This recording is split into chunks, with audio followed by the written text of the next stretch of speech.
U.S. has announced of its apparent withdrawal from the Paris Accord. What does it mean? Honestly, it is a little bit difficult to understand what it means because let me take the first. The first is the legal basis, and the fact is that there is no legal basis for announcing that that withdrawal now in the year 2017. The United States would have a legal basis, as does any other country, to announce its withdrawal from the Paris Agreement 3 years after that agreement has become national law. And in the case of the United States, that is the 5th of November of 2019.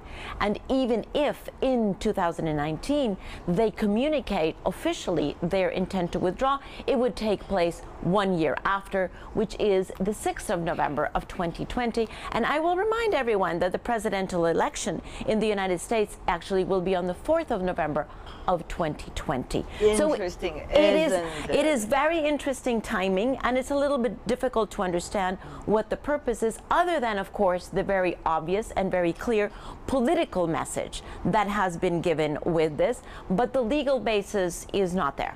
What would it mean? Does it mean some of the most powerful countries are not part of it, and therefore the accord is going to be as meaningful as it used to be believed? There is no doubt that the Paris Agreement continues forward. In fact, I actually think that given the continue forward in a smaller version? No. Quite to the contrary. I think it will continue forward in an even accelerated and deeper fashion. How? Because of the reaction that we have heard to last week's announcement. So after last week, we have just within the United States, we have 18 states, we have 175 cities, we have 900 businesses that have actually come forward to say we want to continue in the Paris Agreement and we're going to do our bit. And we have, on the international side, 125 countries that have already, and more coming in, come forward, including Russia, including China, including the entire EU, come forward to say just because the United States has now made this announcement, that does not mean that that is going to affect our participation in the Paris Agreement whatsoever. We continue moving forward. But the United States is the second largest country that is emission as CO2 to the rest of the world. And meanwhile, there's so-called a northern responsibility, namely developed economies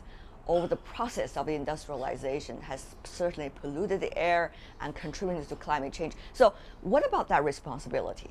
I don't think that that responsibility can be walked away from.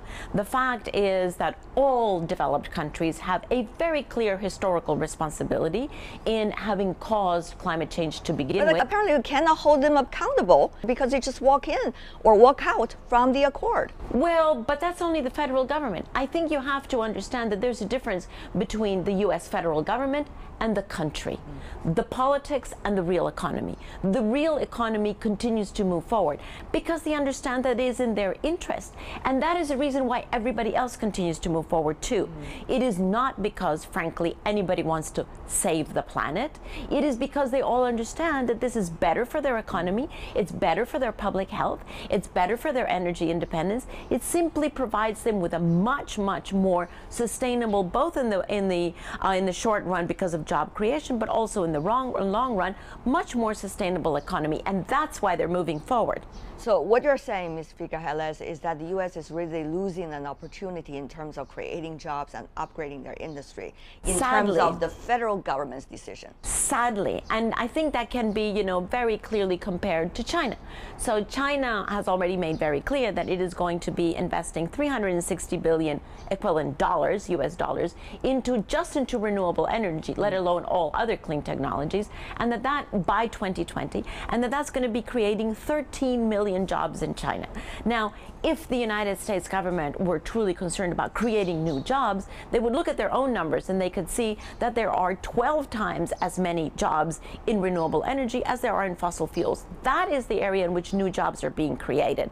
So it is a little bit sad to see that the United States is wasting a golden opportunity. It's interesting, Ms. Figueres, that you're doing a comparison between the United States and China. Some have been saying, Ms. Figueres, after the U.S. apparent walk away from the Paris Accord, China should hold on to the responsibilities and be the leader of the cause of climate change, even though we don't know what it means. But do you think the responsibilities are with China now?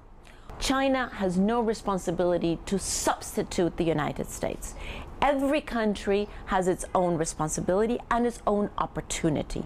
China has been a leader, commitment already. And their own commitment. China has been a leader on climate change not since last Thursday. China has been a leader on climate change for years, at least a decade, at least already in the 12th five-year plan, and certainly in the 13th five-year plan. China has had very, very clear targets that have been met and exceeded on renewable energy, on energy efficiency, on building standards, on transportation, and China's doing that because they know it's better for them, not because they want to substitute or take over the responsibility of the United States or anyone else. You are an ardent supporter and advocate, of course, of clean energy and the cause against the climate change. I always wonder, Ms. Figueres, when you meet President Trump, if there were any opportunity like that, are you going to say anything to him, or are you going to walk away? I don't think I would walk away. I would say, do you really, truly understand the consequence of your statements? As simple as that, and as complicated as that. The debate about climate change since the Paris Accord has progressed from whether something has to be done about it to what can be done about it. Among the solutions offered, what role can government subsidies play? The International Monetary Fund, or IMF, is urging national governments around the world to roll back or eliminate all the subsidies on petroleum-based energy sources. They estimate that this alone could result in a 13% decline in global carbon dioxide emissions. But can providing subsidies for, let's say, renewable energies, clean energy, and electric vehicles be sustainable on the other hand? Will that effectively encourage new innovation in sustainable development? I asked those questions as well to Ms. Figueres.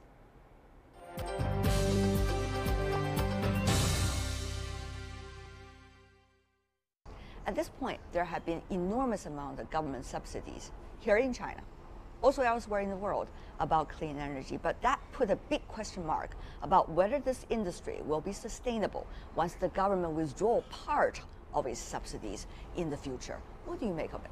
Well, first we have to be very fair and say, if there is an industry that has had subsidies for decades, it is actually the fossil fuel industries. So that is something actually that fortunately is beginning to come down, because as long as the fossil fuel industries, which are very mature industries, continue to have subsidies, it is not a fair game for any other industry that would try to compete in the energy generation market. Give me an example. For example, in the United States and Europe, some of the developed economies? In the United States, in Europe, in many of the fossil fuel exporting countries in the developing world. And in fact, interestingly enough, it is the developing world that is beginning to bring those down. So Mexico, for example, has already brought down its, and Nigeria as well, has already begun to bring down its fossil fuel subsidies, which has really strengthened those economies. But the other thing that I would like to say is, it is not only the renewable energy technologies that are, with respect to the normal lifetime of any technologies, very new technologies. The fact is that they have been on the market perhaps for 20, 25 years, That's right. Very new technologies. So all technologies in the beginning, in order to get out of the research and development, out of the innovation phase and get to the market phase, all technologies have government support. They all do. It's not just energy. It is across, whether you're talking about transportation, IT, medical technologies, anything that you're talking about, if it is understood by government that these are beneficial technologies, all governments of the world are actually motivated to give them some kind of a subsidy. I think there is also a responsibility of those that are very closely involved in the industry and in the cost to help the general public understand what exactly are those that are going to have an impact on the future? What are the fake messages they're also receiving from the market? On that thought, do you have any specific idea? Yes, I think it's actually pretty clear. And that is the clean, truly clean energy sources are those that do not emit greenhouse gases. So those are solar, wind, geothermal, perhaps even the energy that will be developed out of the ocean, and certainly hydro. Those are small hydro. Those do not emit greenhouse gases. Now you have another family of fuels that are very carbon intense, which is coal. You have some that are somewhere in the middle, right, which is gas and oil and gas, and they are not as carbon intensive as coal, but they're not as clean as the clean ones. And then of course you have the big question of nuclear, and nuclear does not emit greenhouse gases, but it has other environmental consequences. So those are the choices that need to be made. And to be realistic, it's very difficult. It's very difficult to be a purist. Now I come from a country that can be pure because we produce only renewable energy, but that is not the situation of most countries. Most countries, I would say, are on a path, are on a journey toward increasingly cleaner energy, starting from wherever they are. Before we go, I do want to ask you, we see so much change just over the past few years. US presidential election, Brexit, xenophobia, terrorist attacks, people walk away from international accords. Will the world structure, in a way, begin to crumble? What kinds of new future are we really embracing? I do certainly agree with you that there's a lot of evidence of crumbling. But the fact is that, as in physics, every force creates an equal and opposite force. I actually think that all of the evidence of crumbling is helping to accelerate a superior and opposite force that is the whole call for sustainability, the whole call for the integration of the SDGs. Yeah. For example, with the happiness pyramid that is being proposed here in China and Indonesia as a model of the new economic growth pattern that we can actually take advantage of in the 21st century. This is a whole new social contract for the 21st century. I think that is going to be the winning race, and I'm actually quite excited at seeing all of the evidence of this transformation right now. Ms. Figueres, it's always more than a pleasure to see you and certainly talking to you. Thank you very much. Thank you so much for joining us.